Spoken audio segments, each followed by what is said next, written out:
આપણે 11મો પાઠ સ્વાધ્યાય પોથીમાં પૂરતા હતા કે જેમાં આપણે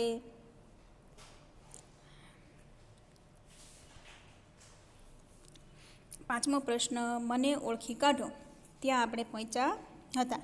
અને એમાં આપણે જે પાંચમું વિધાન છે, મારી 3 બાજુ સમુદ્ર અને 1 બાજુ જમીન છે તો એને દ્વીપકલ્પ કહેવાય, ત્યાં સુધી આપણે સ્વાધ્યાય પોથીની અંદર છે તે પૂરું હતું. હવે આપણે સ્વાધ્યાય પોથીમાં આગળ છે નવા પ્રશ્નથી પૂરવાની શરૂઆત કરીએ. તો એમાં પ્રશ્ન છે, તો મિત્રો ગયા લેક્ચરમાં આપણે ધોરણ 6માં 11મો પાઠ સ્વાધ્યાય પોથીમાં પૂરતા હતા અને હવે એમાં આપણે છેલ્લે મને ઓળખી કાઢો તેમાં આપણે પાંચમો જે વિધાન હતું, મારી 3 બાજુ સમુદ્ર અને 1 બાજુ જમીન છે એને દ્વીપકલ્પ કહેવાય, ત્યાં સુધી આપણે છે તે વિડીયોની અંદર આપણે સ્વાધ્યાય પોથીમાં પહોંચ્યા હતા. તો હવે આજે આપણે આ લેક્ચરમાં આપણે સ્વાધ્યાય પોથી છે તે આગળ જોઈશું. હવે નવો પ્રશ્ન છે, 1-2 વાક્યોમાં લખો. તમે બધાએ પીડીએફમાંથી જવાબ છે એ તો લખી જ લીધેલા છે, બરાબર? તમારે તમારી સ્વાધ્યાય પોથીમાં માત્ર જોવાનું રહેશે. પ્રથમ પ્રશ્ન છે,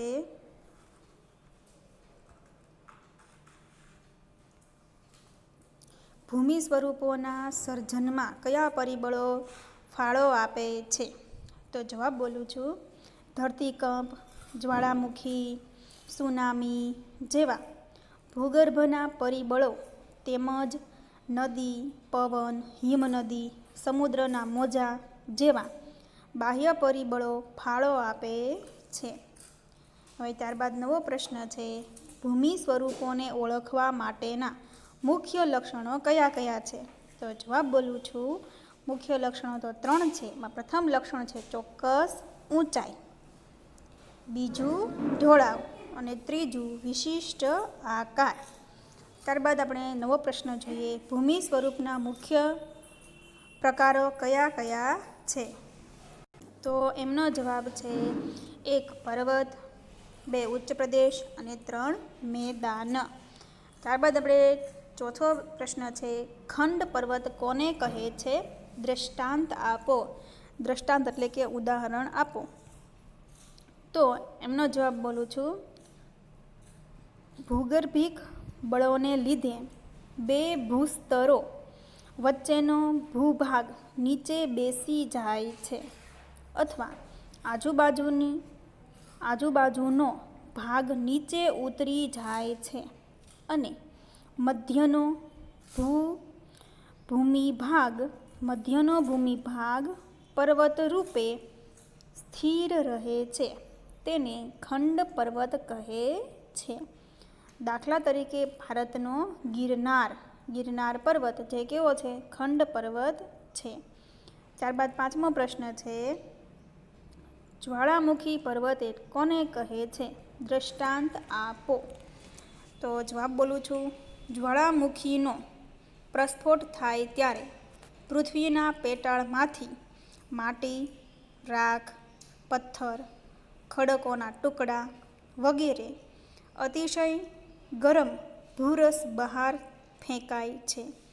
આ બધા પદાર્થોથી શંકુ આકારના પર્વતની રચના થાય છે, તેને જ્વાળામુખી પર્વત કહે છે. દાખલા તરીકે જાપાનનો ફ્યુજીયામા પર્વત છે તે કેવો પર્વત છે? તો કે જ્વાળામુખી પર્વત છે. ત્યારબાદ આપણે આગળ જોઈએ. છઠ્ઠો પ્રશ્ન છે, પર્વત પ્રાંતીય ઉચ્ચ પ્રદેશ કોને કહે છે? તો દ્રષ્ટાંત આપો. તો એમનો જવાબ બોલું છું, કોઈ પર્વતની તળેટીના વિસ્તારમાં એક તરફ સીધો ઢાળ ધરાવતા પ્રદેશને પર્વત પ્રાંતીય ઉચ્ચ પ્રદેશ કહે છે. દાખલા તરીકે ભારતનો માળવાનો ઉચ્ચ પ્રદેશ. ત્યારબાદ હવે 7મો પ્રશ્ન છે, ખંડીય ઉચ્ચ પ્રદેશ કોને કહે છે? દ્રષ્ટાંત આપો. તમને જવાબ બોલું છું, ભૂગર્ભીય હિલચાલને કારણે એકાએક ઊંચા ઉપસી આવેલા ભૂમિભાગને ખંડીય ઉચ્ચ પ્રદેશ કહે છે.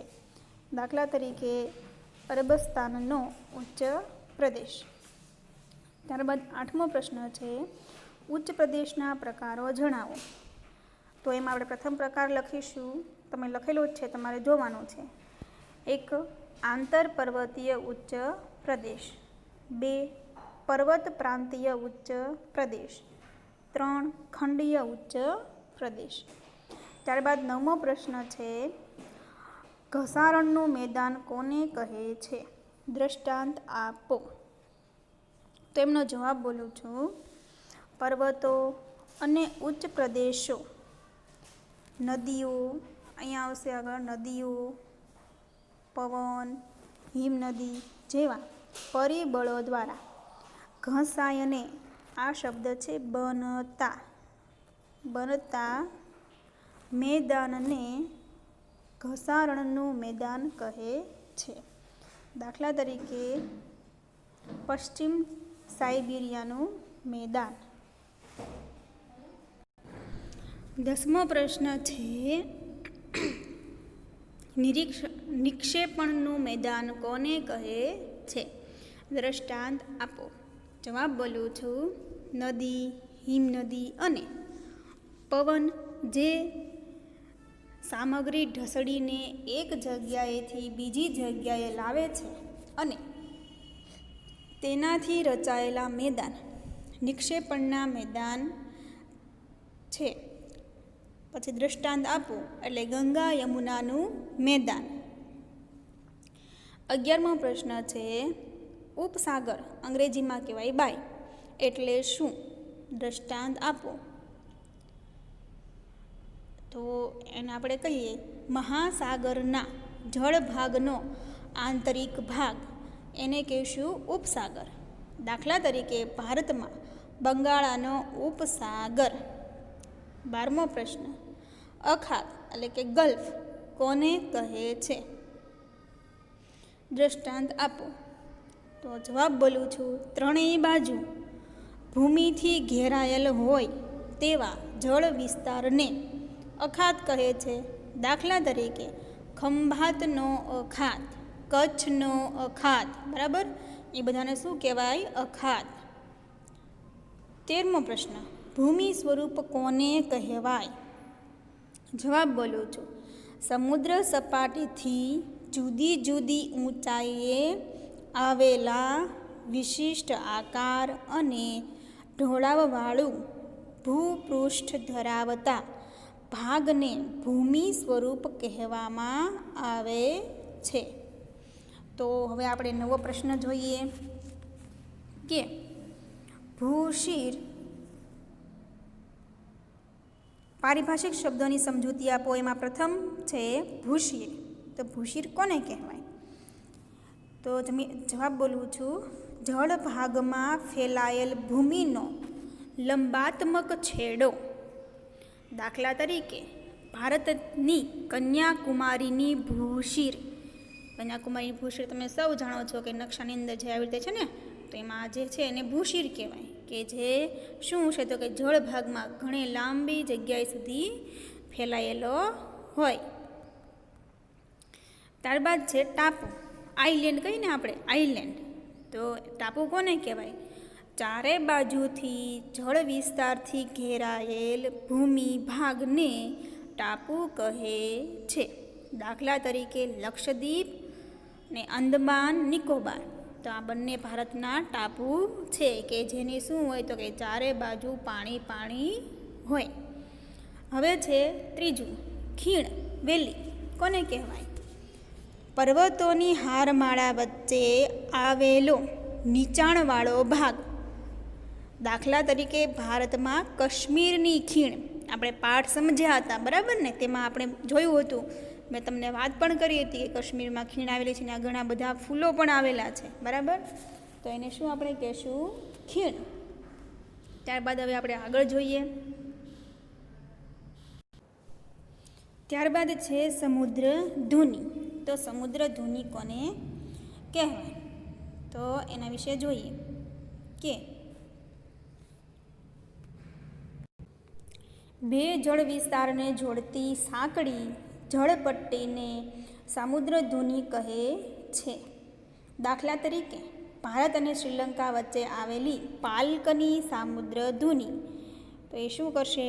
તો કે બે જળ વિસ્તારને જોડતી સાંકડી જળપટ્ટી છે એને સામુદ્રધુની કહેવાય. પાંચમું છે સંયોગી ભૂમિ. તો બે જળ વિસ્તારને અલગ કરતી સાંકડી ભૂમિપટ્ટીને સંયોગી ભૂમિ કહેવાય. તો અહીં નામ શું આપ્યું છે? સંયોગી ભૂમિ. એટલે ભૂમિ હોય એટલે સાંકડી પટ્ટી પણ કઈ હશે? તો કે ભૂમિપટ્ટી હશે. અહીંયા સામુદ્રધુની તો એ શું છે? તો કે જળપટ્ટી હશે. બરાબર. હવે સંયોગી ભૂમિ ક્યાં? દાખલા તરીકે કઈ સંયોગી ભૂમિ કહેવાય? દાખલા તરીકે પનામા. પનામા એ શું છે? તો કે એક સંયોગી ભૂમિ છે. ત્યારબાદ છઠ્ઠું છે દ્વીપકલ્પ. તો દ્વીપકલ્પ કોને કહેવાય?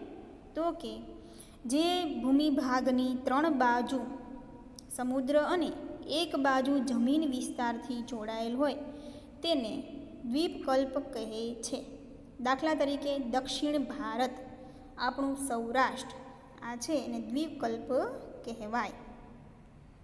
મિત્રો આપણે જોઈએ કે નકશામાં, ભારતના રેખાંકિત નકશામાં નીચેના ભૂમિ સ્વરૂપો યોગ્ય સ્થાને દર્શાવો.